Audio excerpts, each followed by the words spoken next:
and welcome to part 2 of Konmariing my closet. As you can see, I have been in exactly the same place since last time. I mean, you can't get up when your dog is being this cute. Obviously.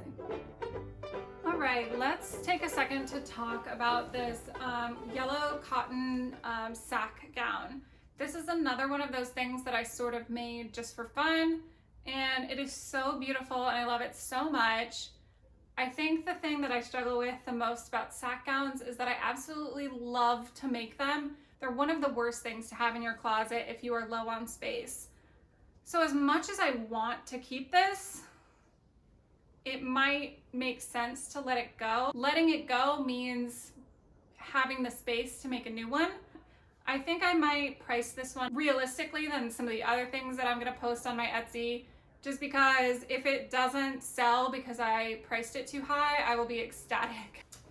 This is another one of those things that I'm kind of only hanging on to because I feel like there is some kind of like mythical future existence. I actually have time to film one of the videos that I've always dreamed about. I have always wanted to do a dramatic reading of the yellow wallpaper, and I know that's so nerdy, but I love literature and I love historical costuming. So the plan was to like slowly wear more yellow clothing over the course of the dramatic reading because that would like match really nicely with the content of the story. But from a personal real life perspective, I don't see myself wearing like a 1900s yellow skirt necessarily. This is a late 1890s gingham tennis dress. That was an era in which women doing more sport related things had become a lot more popular, so this type of sporty stuff was becoming more and more readily available. I think I'm gonna hang on to this. I did wear it quite a lot last summer, and I think I probably will again. I try not to be too overzealous getting rid of my summer stuff in the fall because I'm really just a fall person. So in the fall, I'm like, throw out all of the summer stuff. I don't want this anyway. But I think it's smart to hang on to at least some of it. And then if I don't wear it next season, I probably will actually ultimately get rid of this. This is one of those things that is not really nice enough to be sold, and I wish I had done a much better job on it. It's not flat lined. It's got a zipper. It has a zipper in the back, and you can kind of tell. It's mostly covered by the jacket, but honestly, you can kind of tell. I think I'm gonna hang on to it because it does kind of come in handy. If not, then this is, I think, going just to straight to the Goodwill pile. This is a tough one. This is an 1895 jacket, a double-breasted jacket that I made for an aviator costume. I think I'm gonna try this on again and see if there's anything I would realistically wear this with. But I have a feeling that this is gonna end up in the to sell pile. What am I even looking at? What is this? Where did this come from? This is one of those weird things. Have you heard of the Tiffany effect? The Tiffany effect is where things are historically accurate, but they don't match people's perception of what is historically accurate. Like the name Tiffany, which has been around for hundreds of years, is perceived as a very modern name when in fact it has been around for hundreds of years. I think I'm having a little bit of a Tiffany effect with these polka dots. It is an all over polka dot ensemble. It's supposed to be a tennis dress. I have photographic evidence that an all over polka dot ensemble in this scale really existed, and yet there's something about these polka dots that feels way too modern to me. So as much as I love it and as adorable as I think this all over polka dot honestly was, I think it probably needs to go. This is a white eyelet skirt that I totally pictured myself wearing with like basically everything. It's from the Edwardian era and it matches absolutely nothing. So I think that's going straight to the Goodwill pile. Again, I think this is kind of summer syndrome. I don't totally love this blouse right now, but I think that might just be because it's fall. So this is another one of those late 1890s blouses that I made. This is an 1890s shirtwaist. I don't know why, but this feels like the kind of thing that I will probably not wear ever. I'm gonna try it on because it's just a white blouse and it looks cute from here. I don't know why. It just feels like something I'll never wear. I don't know, I gotta try it on. Oh my God, millinery is not my strong suit. This thing is a little rough. I admit it. I think it got crunched.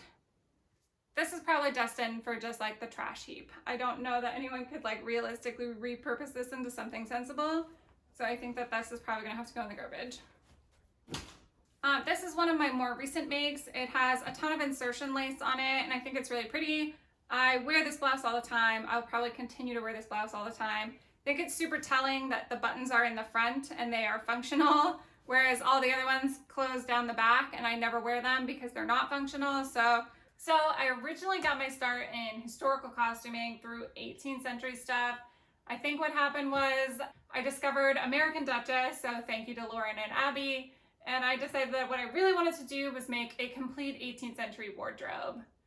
Since then, I have definitely moved on, and somehow I still have everything that I made. Even though I never wear it, even though it's not my favorite era of costuming, I still have all of this stuff and it really needs to be gotten rid of. So I think I'm probably gonna keep these pocket hoops just because they're so useful and they'd be such a pain to have to make again. The problem with this is that it is not really historically accurate enough to be worn to an 18th century event. But if I was going to something that was like fairy tale style, because it does look a little Red Riding Hood-ish, I would probably go whole hog and just do something that's really truly fantasy. So it doesn't really fit in perfectly with fantasy stuff and it doesn't really fit in perfectly with 18th century stuff. And I think it's just one of those awkward things where it's like a really beautiful dress that kind of has no purpose. So I think this one's gonna have to get the chop. Oh, I think this is the chemise à la reine that I made. The chemise à la reine is such a classic garment, but this one just did not turn out right. It does not have that classic chemise à la reine look to it. It's also not super duper well made. I'll probably let it go for pretty cheap, but if it doesn't sell, I'll probably repurpose it because there is a lot of fabric. And it's a cute dress, even though it's not very chemise à la reine-y. What is going on here? What is happening? This video has really helped me think about the things that I'm super ready to let go of. Like, I have no inclination to keep this chemise à la reine. I'd much rather make a new one that looks better. This is a, what is this? A sheet. Of course, yes, obviously a sheet. Where I keep my sheets with my 18th century clothing, as one does. This originally went with that blue gingham outfit and it is super cute and I think I'm gonna hang on to it. So if you end up with that blue gingham, it is not coming with this apron because I think that I will probably wear this. So this was the very first ball gown that I ever made, probably 5 or 6 years ago. It is meant to look like the ball gown that Ariel wears in The Little Mermaid. She is a redhead who wears this kind of slightly awful pink gown. But I totally loved that gown and I thought it was really charming and really pretty. Unfortunately, there seems to be a leak somewhere in our house because it has rust stains all over it that I have never seen before. So tragically, I think that this is probably destined for the trash can. This thing is an absolute tragedy.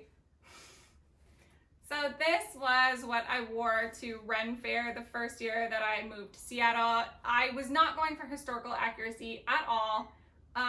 But unfortunately I ordered this fabric online and it is like apparently an upholstery fabric and it is just absolutely made of plastic. Like the worst, hottest, sweatiest, grossest plastic you can imagine. It's not even worth salvaging the fabric. I would never use this for anything.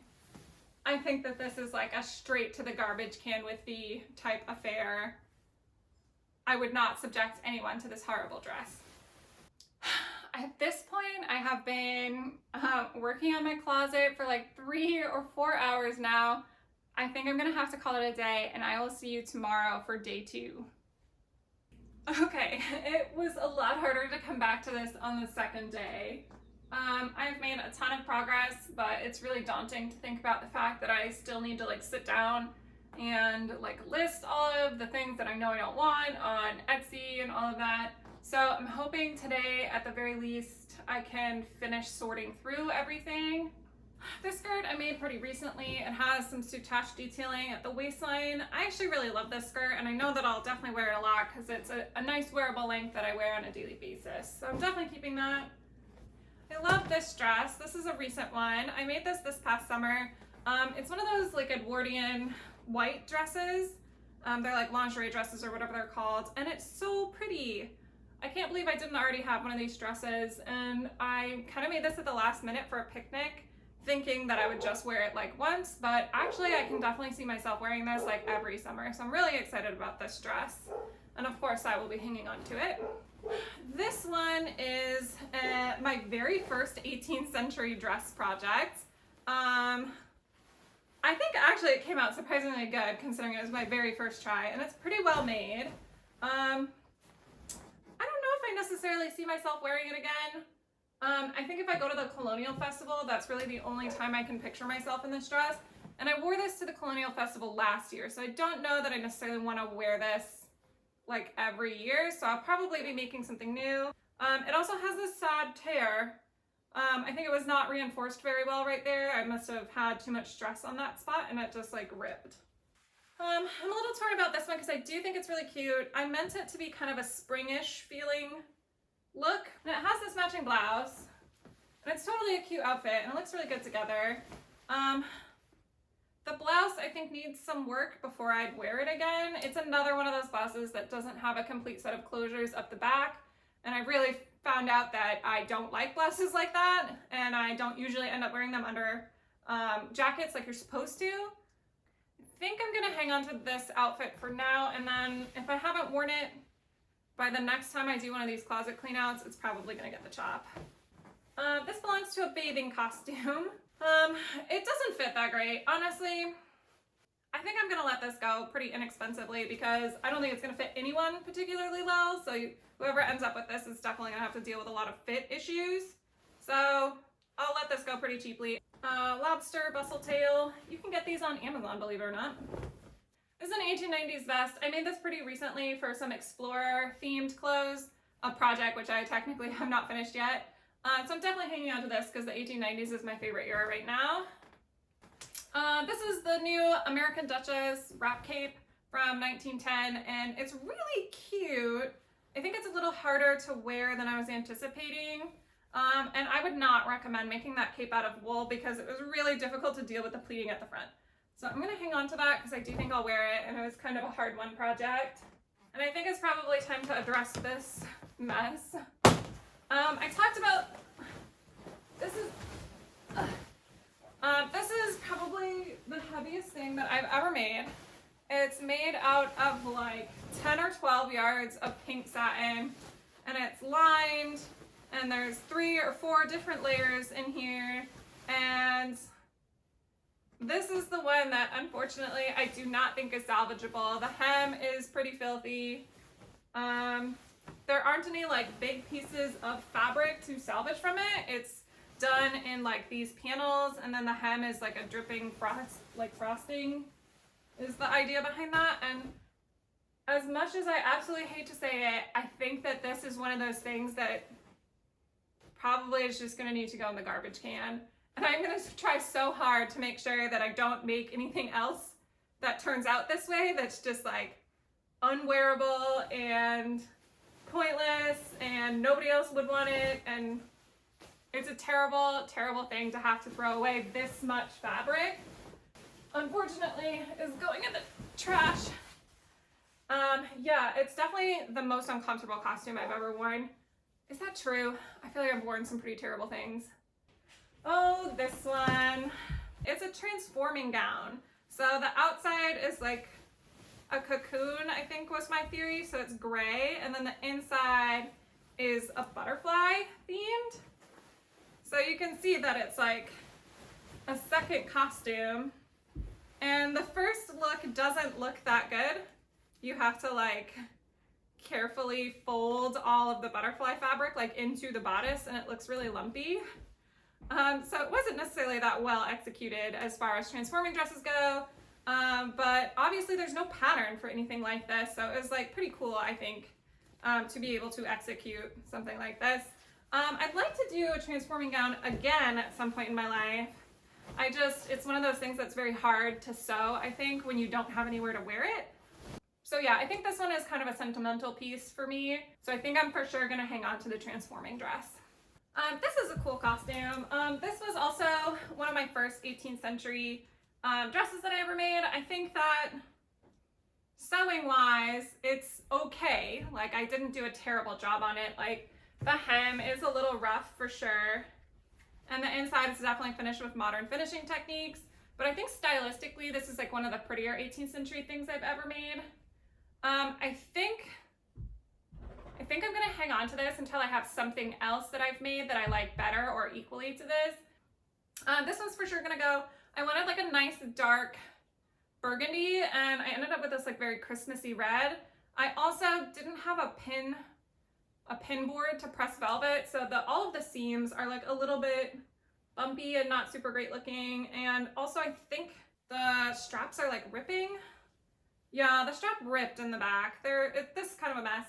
So I think I'm gonna let this go really cheaply online. And if you want to convert it just like to a plain skirt or something, I think it would look really cute as just a plain skirt and no suspenders. So yeah, maybe someone can get some use out of this, but I certainly can't. I can't believe I have officially gotten rid of enough stuff to actually sit on my sofa. So excited. I am almost done sorting, and then I just need to list everything online and get rid of it. Just seeing the amount of stuff that I still plan on keeping is making me rethink some of my maybe pile that I probably should just get rid of those things. Yes. Ready? Oh, good puppy. Okay, so just a couple of things left. This was my pink and black soutache project. The soutache didn't necessarily come out super great, but I love the color scheme. I love the soutache on it. I think I'm for sure gonna hang on to this one because I haven't had a chance to actually wear it to an event just yet. And it specifically matches an antique umbrella that I found. So I'm gonna hang on to this. Before I was into costuming, I actually got my start in sewing as a Lolita. This was way back in like 2006 before Lolita clothing was readily available in the United States. So I was sewing a lot of my own stuff, and I do still occasionally wear Lolita because it's a great like casual version of some historical stuff, I think. So this was like a chemise a la reine inspired Lolita dress. I think probably one of the few Lolita pieces that I'll probably hang on to actually. So I'm gonna keep this. So I was going to costume college, and last year the tea theme was the Haunted Mansion. And so I wanted to go as the tightrope girl from the Haunted Mansion. And honestly, I think it came out pretty good.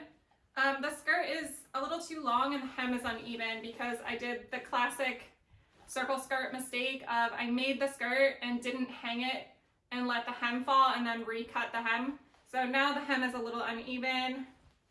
But it's a cool costume. I think the problem with this is that I just don't see myself like wearing it anywhere. So I think I'll try and let this go. Maybe somebody wants it. The flowers are really cool. They are made out of elytra beetle wings. So there's like actual taxidermy on here, which I think is kind of neat. I'm a little 50-50 on this one. This is like a casual Fleur from Harry Potter look. I also have the matching hat. I do think I'm gonna hang on to this though because I think it's the kind of thing I'll probably end up wearing to my classroom at some point for like Halloween or Spirit Week. So this is probably one of my all-time favorite gowns that I've ever made. I don't think I would ever get rid of this. I made this sack gown because the project that I had originally planned to wear to the costume college gala was not working out. I just was really struggling with it quite a bit, and I just really was not happy with how it was coming out. So eventually, about a week before costume college, I ditched that idea completely and I switched to this because I had all the materials for it already. And it's supposed to be Dior inspired. So it has these like petals because these were really popular in one of the Dior collections from the late 40s or early 50s. And unfortunately, it is impossible to photograph well. It is super sparkly in person. I think that like doesn't come through necessarily. All these little speckles are actually like rhinestones that I placed and ironed into place by hand. So each one of these is individually placed. And I love it. I feel beautiful in this gown and I would never get rid of it. This is like another one of those like light parade dresses.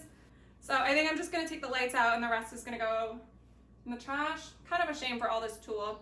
But the glitter I cannot live with it. Like, you should see my floor right now. So, I go to Oktoberfest every year, and every year I make a dress that's inspired by dirndls to go in. The problem is I have a zillion of them because I make a new one for Oktoberfest every year, and sometimes I make more just because. Ooh, this is my favorite dirndl at the moment. The one thing I don't love about it is the sleeves are a little itchy. This fabric is kind of meant for home decor like curtains, so it's not like the softest, most delightful thing to have against your skin. But I think it's honestly so cute, right? So I'm definitely hanging on to this one. This one is, weirdly, it's popular online, but it's like not one of my favorites necessarily. It's an underbust, so it's not a traditional style dirndl. I think the pattern is really pretty. I feel like I could go either way on that one. I think I'm gonna try and restrain myself to keeping only 2. And I think it's gonna have to be this orange one and the black one. Is that it? Am I done? I think I'm done. I think that's everything. Okay. Hooray, I'm done. That was everything.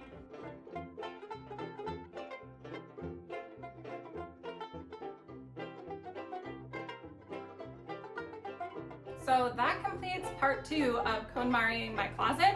And if you are interested in purchasing any of the garments that I mentioned that I was getting rid of, the link to that Etsy shop is in the description below. Please understand what you're buying. Lots of these things are very well made and look great.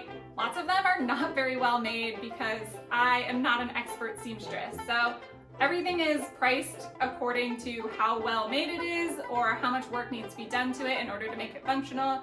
So please do not buy a $60 full bustle ensemble and expect it to be like perfect quality, because it definitely won't be. So I guess let's do a little bit of wrap up since I'm here.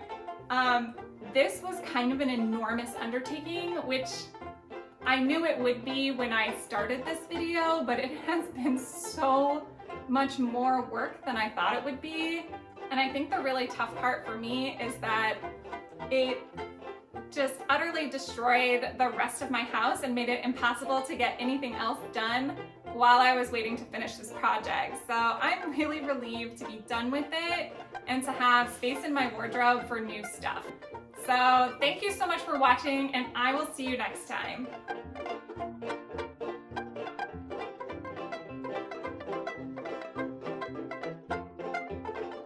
It's in the pocket, that's concerning. Oh no. Oh, it's just chapstick.